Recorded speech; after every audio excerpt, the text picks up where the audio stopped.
Officially introduce my co-MC in the house, Mbadike. God bless you all. Thank you for coming. We are about to call people that will just manage the seat for us tonight. Chief and Mrs. Lolo, Agro and Rebu, a hand of applause wherever they are coming from. Yes, I'm here. You can see him coming majestically. A hand of applause for Agro and Rebu, ladies and gentlemen.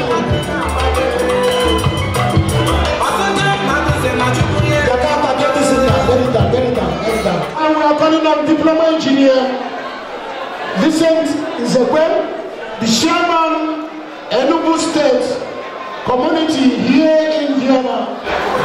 And I'm the representing the father of the bride here, Mr. and Mrs. Peter Opute, sorry, Opute.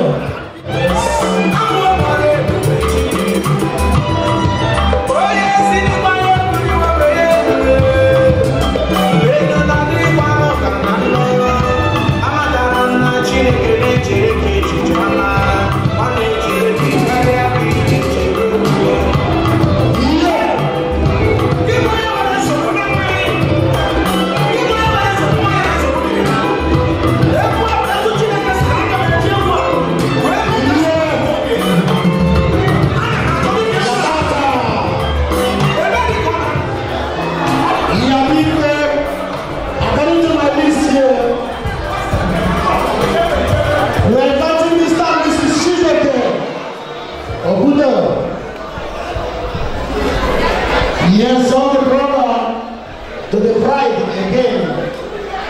As he's coming, a representative of the Nigerian ambassador here in Vienna, Mrs. Vivian Okeke, come and take your seat. If you're not here now, as always, whenever you come, you recognize the president. We call on Master Timothy as the chairman managing director of the President. Chief Essionuku Abarosiagene, the group and chairman managing director Onyuku Restaurant. And we are inviting to the high table Chief and Mrs. Maduka Naya, Pedron Okolo, Nalonia, Maduka Naya, Mrs. You can see that this is a hand of applause, ladies and gentlemen, to Maduka Naya.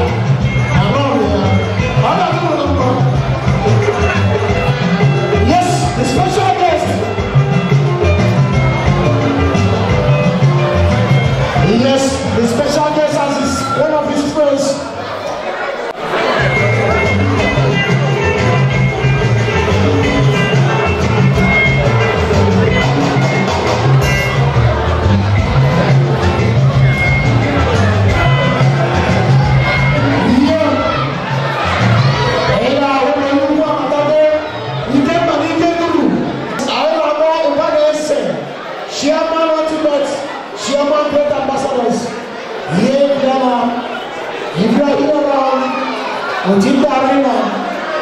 Present yourself.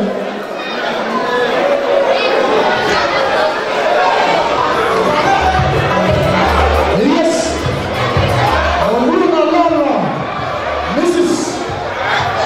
Yes, as you can know, I am only the chairman of the Group Dealers Association in here. Massive family that I understand.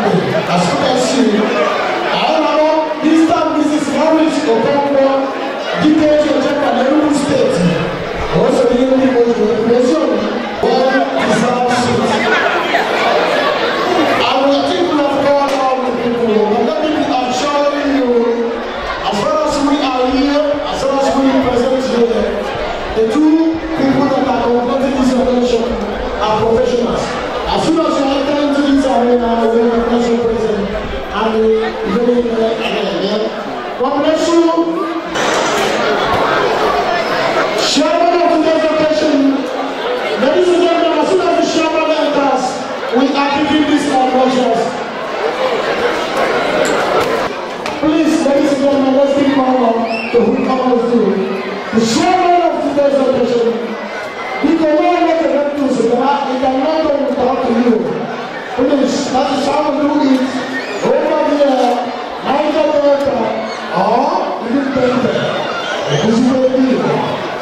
Over here, chairman of today's occasion. Chief, and no, Juventus.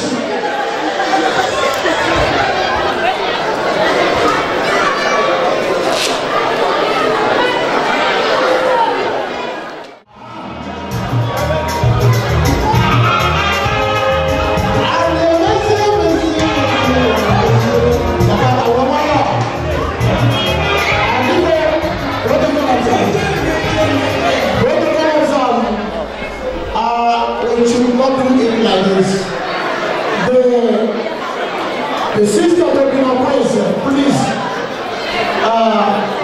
Mr. and Mrs. Inos here, we need you to the high table. Ladies and gentlemen, if you don't know, football, and you need to know the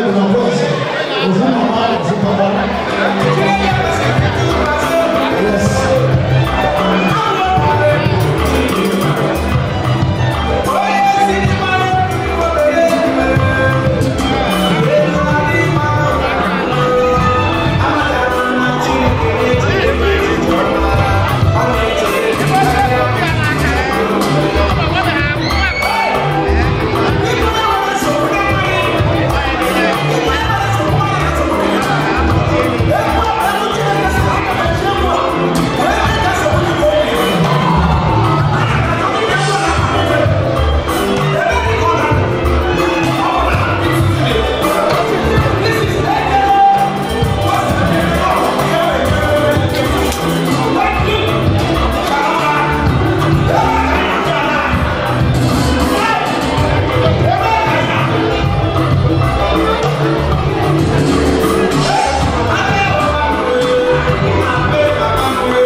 Of African Catholic community.